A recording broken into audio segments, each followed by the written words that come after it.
Unacademy. Let's crack it.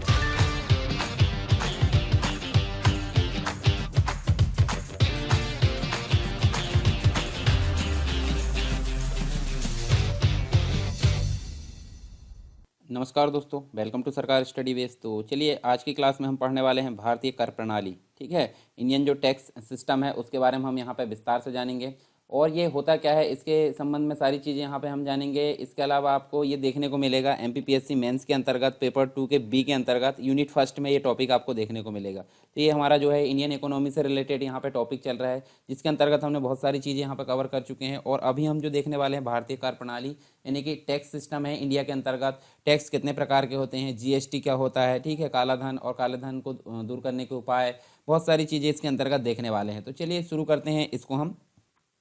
सबसे पहले आपको देखने को मिलेगा टैक्स यानी कि जो कर है वो होता क्या है। कर या टैक्स इसको बोला जाता है, मतलब यहाँ हम बोल सकते हैं गवर्नमेंट, जिसकी अगर बात करें तो गवर्नमेंट यानी कि सरकार।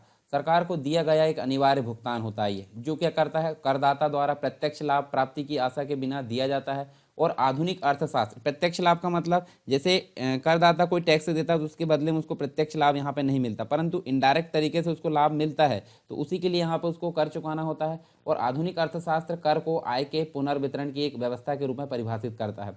सरकार द्वारा इसलिए जो है मतलब कर इसलिए लगाए जाते हैं ताकि वह सार्वजनिक खर्च से संबंधित यानी कि लोक कल्याण के लिए बहुत सारे काम कर सके और जो सार्वजनिक खर्च से संबंधित दायित्व है उनका निर्वहन यहाँ पे कर सकें। तो हम सबसे पहले देखेंगे, देखिए गवर्नमेंट होती है, गवर्नमेंट मतलब सरकार, और यहाँ जो है उसके द्वारा एक टैक्स सिस्टम यानी कि कर प्रणाली यहाँ लागू होती है और ये जनता के अंतर्गत हमको देखने को मिलती है। जनता से ये जो है टैक्स वसूला जाता है गवर्नमेंट के द्वारा, और साथ में आउटपुट क्या निकल कर आता है, आउटपुट देखने को मिलता है कल्याणकारी राज्य की। मतलब जो कर है, कर का प्रयोग जो गवर्नमेंट है वो किस लिए करती हैं, वेलफेयर स्टेट का निर्माण करने या कल्याणकारी राज्य की स्थापना करने के लिए इसका जो है क्रियान्वयन किया जाता है टैक्स सिस्टम का इंडिया के अंतर्गत।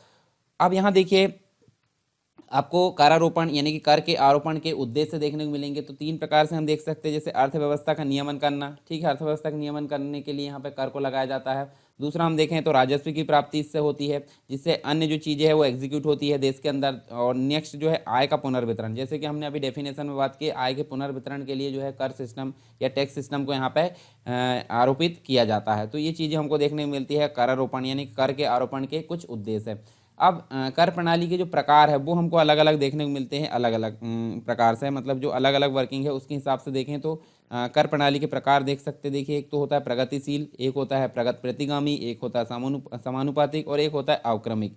तो ये चारों प्रकार हमको देखने को मिलेंगे, जिसमें से पहले प्रकार की बात करें तो प्रगतिशील जो कर प्रणाली है वो क्या होती है, इसको बोला जाता है प्रोग्रेसिव। ठीक है, इसको क्या बोला जाता है, प्रोग्रेसिव कर प्रणाली इसको बोला जाता है। ठीक है, प्रोग्रेसिव टैक्स सिस्टम इसको बोला जाता है। और जब हम अगर बात करें कर योग्य जो राशि होती है, कर योग्य जो राशि होती है यानी टैक्सेबल जो पे करने योग्य राशि होती है, उसमें वृद्धि होने के साथ साथ क्या होता है, उस पर लगने वाले कर की दर भी यहाँ पे बढ़ते जाती हैं।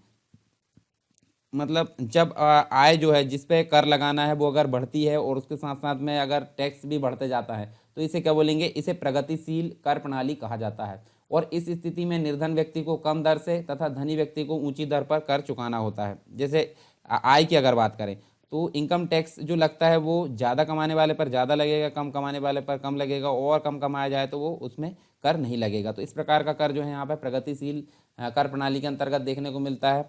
दूसरा देखिए प्रतिगामी कर प्रणाली। प्रतिगामी मतलब क्या होता है, रिग्रेसिव, रिग्रेसिव टैक्स सिस्टम यहाँ पे देखने को मिलता है। ठीक है, रिग्रेसिव टैक्स सिस्टम इसको बोला जाता है और यह प्रगतिशील कर प्रणाली के ठीक विपरीत काम करता है। किसके, प्रगतिशील के ठीक विपरीत यहाँ पे काम करता है। अर्थात हम बोलें तो जब कर योग्य राशि में वृद्धि होने के साथ साथ उस पर लगने वाले कर की दर जो है कम होते जाती है, तो इसे प्रतिगामी कर प्रणाली कहा जाता है। मतलब इस स्थिति में क्या होता है, कर का भार निम्न आय वर्ग पर अधिक पड़ता है। तो ये हमको देखने को मिलता है। इसके ठीक विपरीत होता है यहाँ पे प्रगतिशील का उल्टा क्या होता है, प्रतिगामी होता है, यानी कि जब आय यहाँ बढ़ते जाती हैं तो उसका जो कर है वो कम होते जाता है, यानी कि निम्न आय वाले जो वर्ग वाले जो व्यक्ति है उन पर कर की जो भार है वो अधिक देखने को मिलता है। किस पर, प्रतिगामी पर। फिर होता है एक समानुपातिक कर प्रणाली। समानुपातिक कर प्रणाली का मतलब क्या होता है, इसका मतलब होता है proportional tax system. Proportional tax system इसको बोला जाता है, जैसे आपने अनुपात और समानुपात पढ़े होंगे, ठीक है, रेशियो एंड प्रोपोर्शन।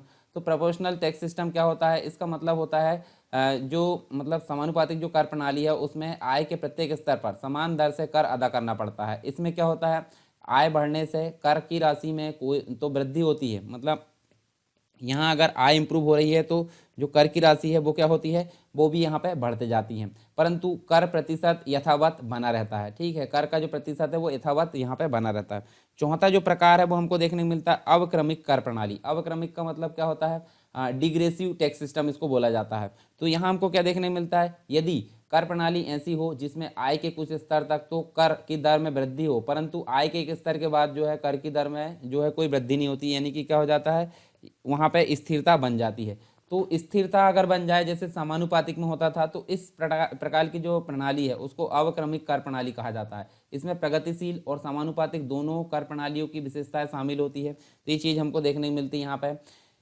इसके बाद आप देख सकते हैं यहाँ पे तीन चीज़ें आपको देखने मिली, एक तो होता है कर, एक होता है शुल्क और एक होता है किराया। तो कर क्या होता है, कर का मतलब होता है टैक्स, और टैक्स मतलब हम देखें तो नागरिकों को विभिन्न प्रकार की सेवाएं एवं जो सुविधा है उसको प्रदान करने के बदले गवर्नमेंट के द्वारा क्या होता है, गवर्नमेंट के द्वारा नागरिकों से क्या किया जाता है, एक शुल्क लिया जाता है। उस शुल्क को हम क्या बोलेंगे, कर बोलेंगे। गवर्नमेंट के द्वारा नागरिकों से क्या किया जाता है, एक शुल्क लिया जाता है, तो उसको हम क्या बोलेंगे यहाँ पे, कर बोलेंगे, यानी कि टैक्स बोलेंगे। अब शुल्क क्या होता है, शुल्क मतलब होता है ड्यूटी।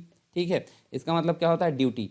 तो अप्रत्यक्ष रूप से लाभान्वित होने के कारण जब कोई कर लिया जाता है, अप्रत्यक्ष रूप से मतलब इनडायरेक्ट तरीके से हम बोलें तो उसे हम शुल्क कहते हैं। जैसे कि हम बात करें यहाँ पे तो उत्पाद शुल्क हमको देखने को मिलता है, ठीक है, सीमा शुल्क देखने को मिलता है। तो ये क्या है, ये एक प्रकार के शुल्क देखने को मिलते हैं।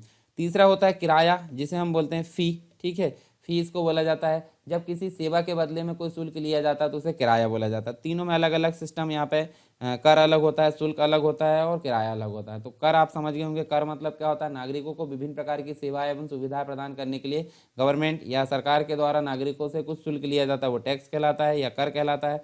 शुल्क का मतलब जो होता है इनडायरेक्ट तरीके से लाभान्वित होने के कारण यहाँ पर शुल्क लगाया जाता है, जैसे उत्पाद शुल्क, सीमा शुल्क। और किराया जो होता है कुछ सेवा के बदले में यहाँ पे इसको लिया जाता है। तो ये हमने तीनों चीज़ें देखें। उसके बाद आप देखिए दो दो कॉन्सेप्ट आपको और देखने को मिलेंगे जिनका नाम है यहाँ पे, एक तो होता है करापात, करापात मतलब इंसिडेंस, और एक होता है इम्पैक्ट। इम्पैक्ट मतलब होता है, इम्पैक्ट मतलब कराघात होता है। ठीक है, तो इसको मैं समझाता हूँ अभी। एक इंसिडेंस होता है और एक होता है इम्पैक्ट होता है। तो करापात का मतलब क्या होता है, जिस बिंदु पर जहाँ पर कर लगता है, मतलब कर जहाँ पे लगाया जाता है वो क्या कहलाता है, करापात, है ना। और यदि किसी वस्तु पर वेट, वेट मतलब वैल्यू एडेड जो टैक्स होता है, वेट में वृद्धि की जाती है तो इसका करापात दुकानदारों पर होता है। अर्थात यहाँ जो है करापात का एक बिंदु जो है व्यापारी होता है। यहाँ पे करापात का बिंदु क्या होता है, व्यापारी।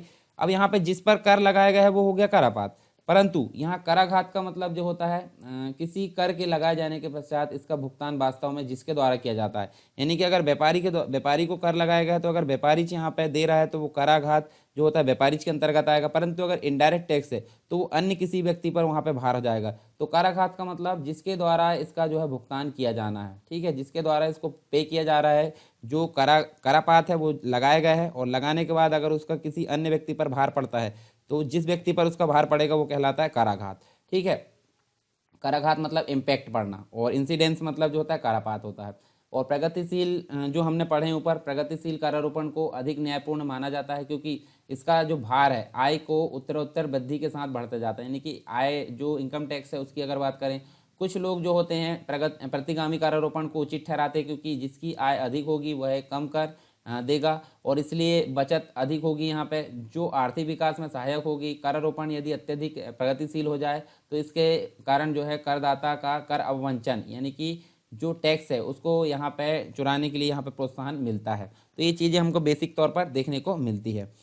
अनअकैडमी आपके लेकर आया है बहुत ही आकर्षक फ्री प्लान जो कि एमपीपीएससी और व्यापम के एग्जाम से संबंधित है। यदि आप फ्री प्लान लेना चाहते हैं तो आपको यहाँ पे मिलेगा 500 से ज्यादा free live classes every week और डाउट क्लियरिंग सेशन भी आपको दिया जा रहा है। वीकली फ्री मॉक टेस्ट यहाँ पे चल रहा है। फ्री लाइव क्विज यहाँ पे चलती है, 20 से ज्यादा क्वेश्चन यहाँ पे हर सब्जेक्ट को मिलाकर होता है। Daily T20 free live quiz यहाँ पे चलती है, 20 क्वेश्चन होते हैं, 20 मिनट में आपको इसका आंसर देने होते हैं। और 8 PM पे ये सीरीज चलती है और 8:30 बजे इसका एनालिसिस कराया जाता है टॉप एजुकेटर्स के द्वारा। इसका फायदा लेने के लिए आपको क्या करना है, इसका फायदा लेने आपको डाउनलोड करना है सिंपली अनअकैडमी लर्निंग ऐप। यहाँ पे एमपीपीएससी से संबंधित कोर्स यूज कीजिए, एमपीपीएससी आपका गोल सेलेक्ट कीजिए और यहाँ पे सरकार 10 आपको प्रोमो कोड यूज करना है इस प्लान को अनलॉक करने के लिए। याद रहे सरकार 10 प्रोमो कोड यूज करने के बाद ही आप फ्री प्लान को अनलॉक कर सकते हैं।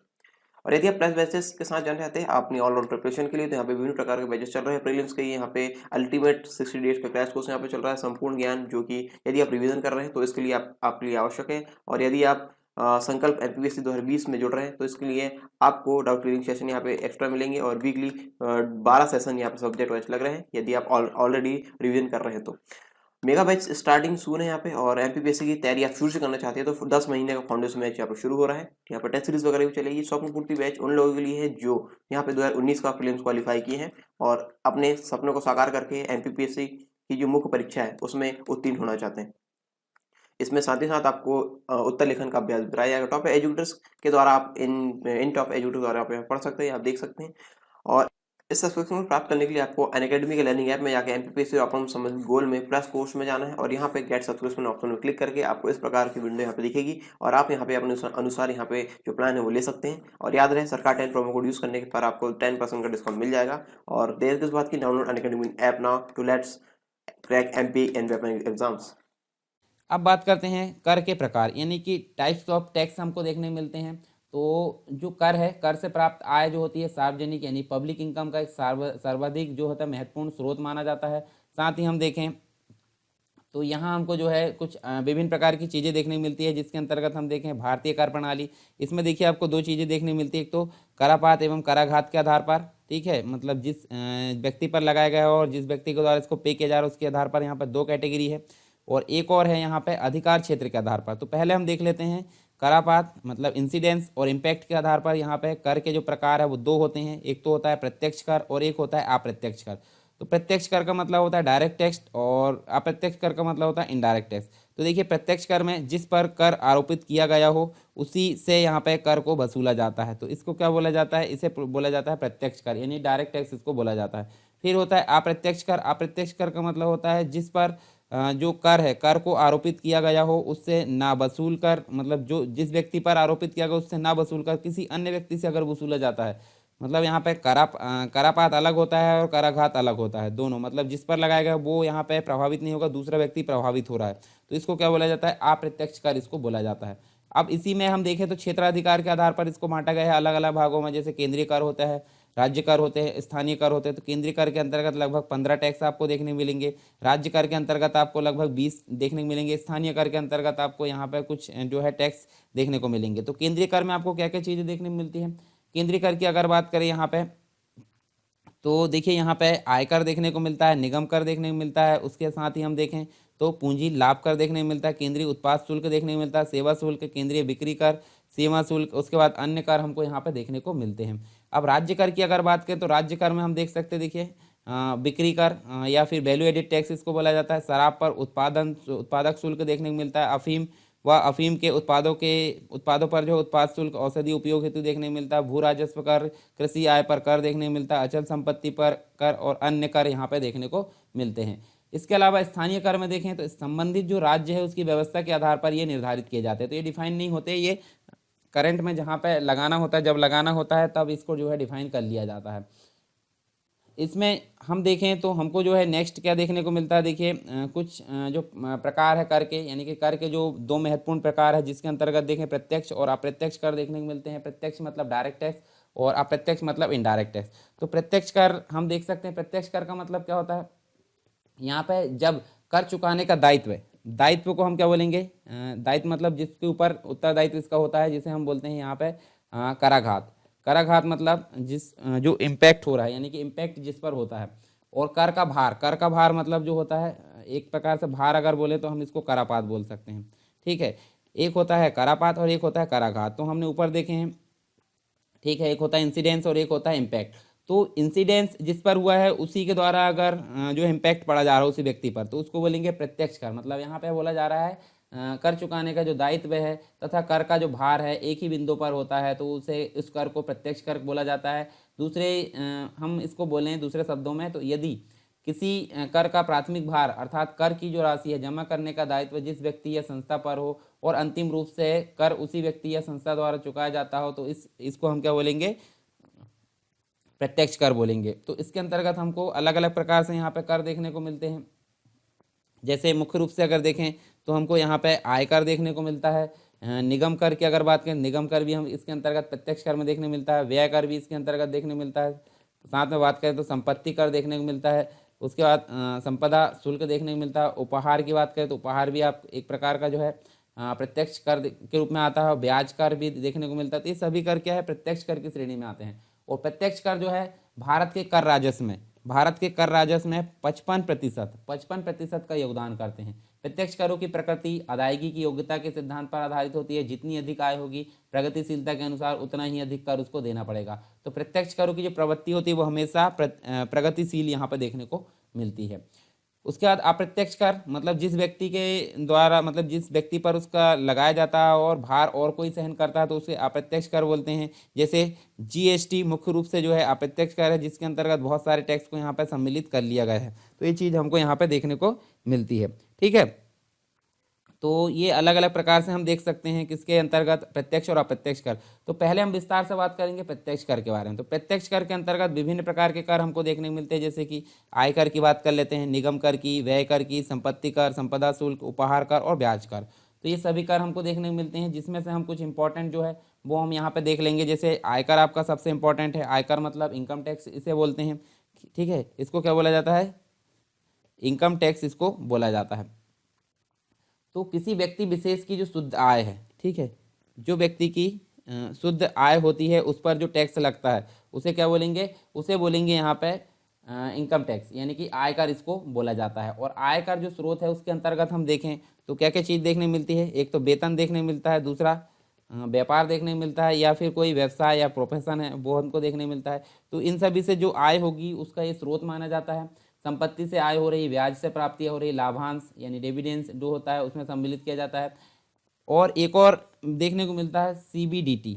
सीबीडीटी मतलब होता है केंद्रीय प्रत्यक्ष कर बोर्ड के अंतर्गत आयकर विभाग द्वारा इसकी वसूली संभव होती है आयकर के संबंध में।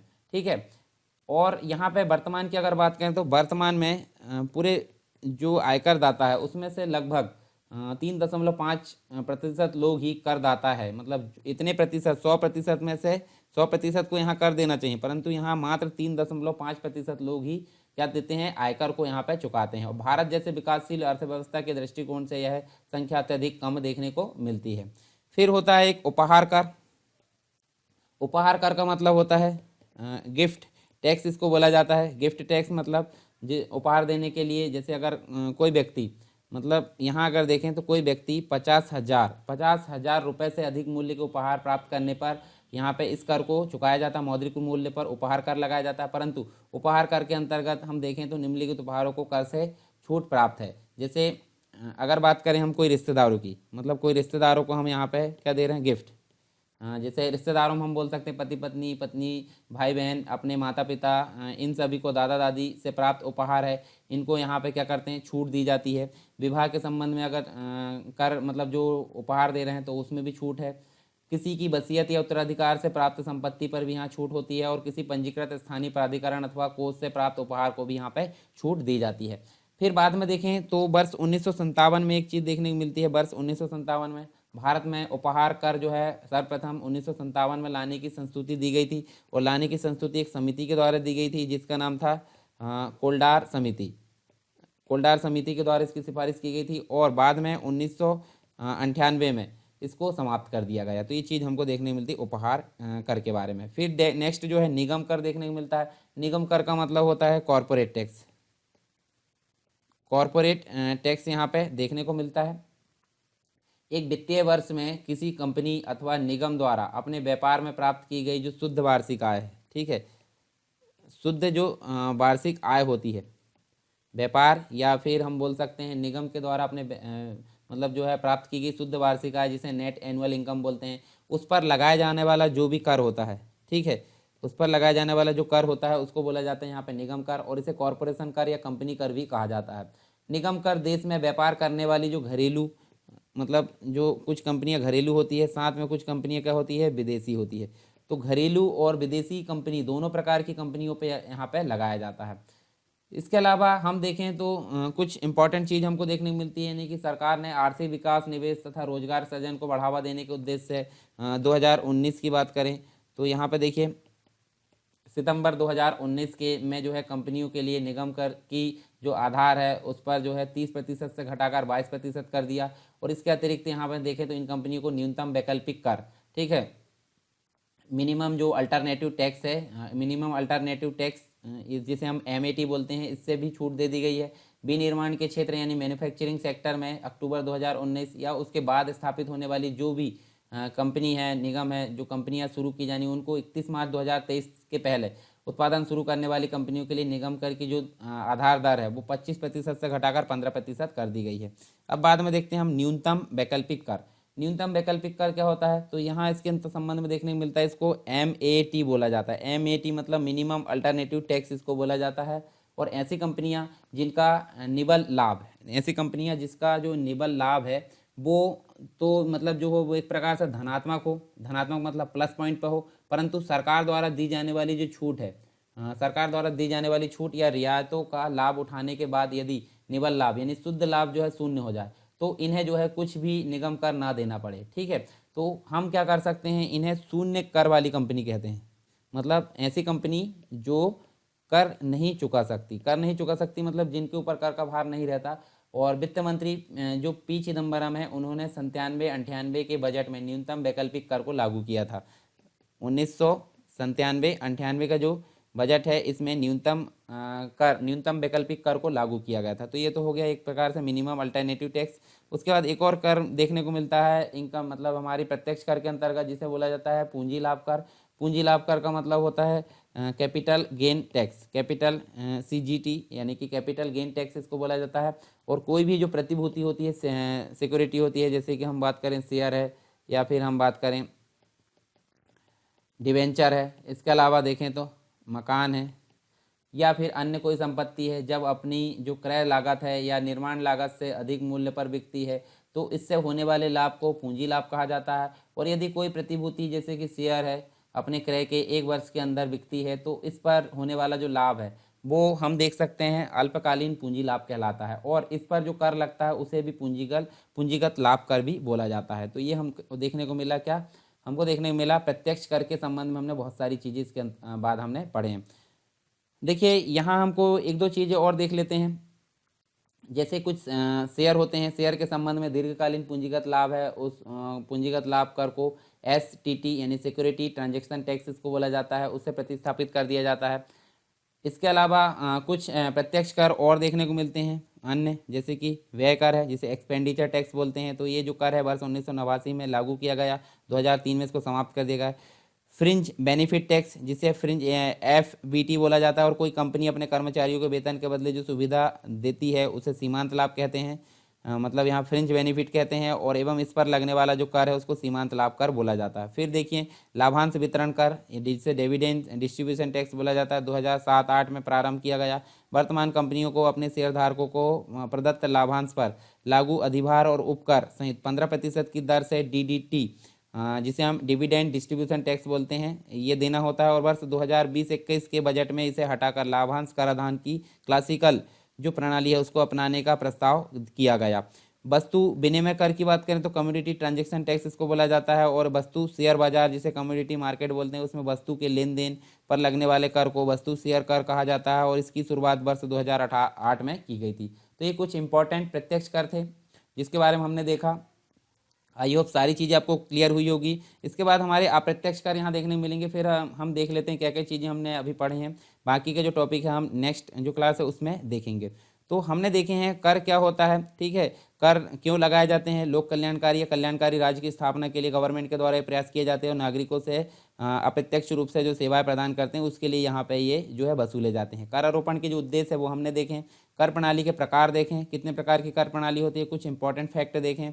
कराघात और करापात क्या होता है, ठीक है। उसके बाद कर के प्रकार देखें जो अलग अलग प्रकार से यानी कि लगाए जाने के आधार पर और अधिकार क्षेत्र के आधार पर देखें। फिर प्रत्यक्ष अप्रत्यक्ष कर के अंतर्गत प्रत्यक्ष में हमने देखे विभिन्न प्रकार के कर, उसके बारे में हमने विस्तार से यहाँ पर जाना। और जो अन्य कर है वो भी हमने देखे। अब बात करेंगे हम नेक्स्ट में अप्रत्यक्ष कर के बारे में। तो आप टेलीग्राम जो चैनल है उसको ज्वाइन कर सकते हैं। विभिन्न प्रकार की जो है चीज़ें यहाँ देखने को मिलेगी आपको पढ़ाई से संबंधित। और MPPSC प्री से रिलेटेड जो न्यू सिलेबस है उसके लिए यहाँ पे जो है टेस्ट सीरीज देखने को मिलती है, तो आप प्ले लिस्ट में जाकर भी उसको देख सकते हैं। डेली की डेली जो है अभी मध्य प्रदेश वाले टॉपिक चल रहा है, उसके बाद आपको अन्य जो सब्जेक्ट है यानी कि बायोलॉजी है, मतलब साइंस है, साइंस से रिलेटेड टॉपिक देखने को मिलेंगे, पॉलिटी है, हिस्ट्री है, ज्योग्राफी है, इकोनॉमी है, इन सभी चीज़ों की आपको टेस्ट सीरीज देखने को मिलेगी जो कि आपके प्रीलिम्स के लिए काफ़ी इंपॉर्टेंट है। ठीक है, तो इनको भी आप जाकर देख सकते हैं। तो चलिए मिलते हैं नेक्स्ट टॉपिक में, नेक्स्ट क्लास में, तब तक के लिए जय हिंद। अनअकैडमी आपके लेकर आया है बहुत ही आकर्षक फ्री प्लान जो कि एमपीपीएससी और व्यापम के एग्जाम से संबंधित है। यदि आप फ्री प्लान लेना चाहते हैं तो आपको यहाँ पे मिलेगा 500 से ज्यादा free live classes every week और डाउट क्लियरिंग सेशन भी आपको दिया जा रहा है। वीकली फ्री मॉक टेस्ट यहाँ पे चल रहे हैं, फ्री लाइव क्विज यहाँ पे चलती है, 20 से ज्यादा क्वेश्चन यहाँ पे हर सब्जेक्ट को मिलाकर होता है। Daily T20 free live quiz यहाँ पे चलती है, 20 क्वेश्चन होते हैं, 20 मिनट में आपको इसका आंसर देने होते हैं और 8 PM पे ये सीरीज चलती है और 8:30 बजे इसका एनालिसिस कराया जाता है टॉप एजुकेटर्स के द्वारा। इसका फायदा लेने के लिए आपको क्या करना है, इसका फायदा लेने आपको डाउनलोड करना है सिंपली अनअकैडमी लर्निंग ऐप। यहाँ पे एमपीपीएससी से संबंधित कोर्स यूज कीजिए, एमपीपीएससी जो आपका गोल सेलेक्ट कीजिए और यहाँ पे सरकार 10 आपको प्रोमो कोड यूज करना है इस प्लान को अनलॉक करने के लिए। याद रहे सरकार 10 प्रोमो कोड यूज करने के बाद ही आप फ्री प्लान को अनलॉक कर सकते हैं।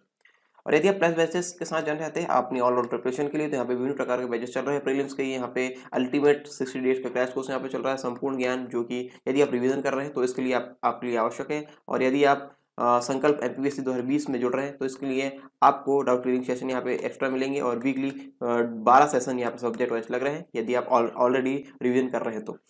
मेगा बैच स्टार्टिंग सून है यहाँ पे और एमपीपीएससी की तैयारी आप शुरू से करना चाहते हैं तो 10 महीने का फाउंडेशन बैच यहाँ पे शुरू हो रहा है। यहाँ पे टेस्ट सीरीज वगैरह भी चलेगी। स्वप्न पूर्ति बैच उन लोगों के लिए है जो यहाँ पे 2019 का प्रीलिम्स क्वालिफाई किए हैं और अपने सपनों को साकार करके एमपीपीएससी की जो मुख्य परीक्षा है उसमें उत्तीर्ण होना चाहते हैं। इसमें साथ ही साथ आपको उत्तर लेखन का अभ्यास कराया जाएगा टॉप एजुकेटर्स के द्वारा। आप इन टॉप एजुकेटर्स द्वारा आप पढ़ सकते हैं, आप देख सकते हैं। और इस सब्सक्रिप्शन प्राप्त करने के लिए आपको अनअकैडमी के लर्निंग ऐप में जाकर एमपीपीएससी और संबंधित गोल में प्लस कोर्स में जाना है और यहाँ पे गेट सब्सक्रिप्शन ऑप्शन में क्लिक करके आपको इस प्रकार की विंडो यहाँ पे दिखेगी और आप यहाँ पे अपने अनुसार यहाँ पे जो प्लान है वो ले सकते हैं। और याद रहे सरकार 10 प्रोमो कोड यूज करने पर आपको 10% का डिस्काउंट मिल जाएगा। और देर किस बात की, download Unacademy app now to let's crack MP and exams.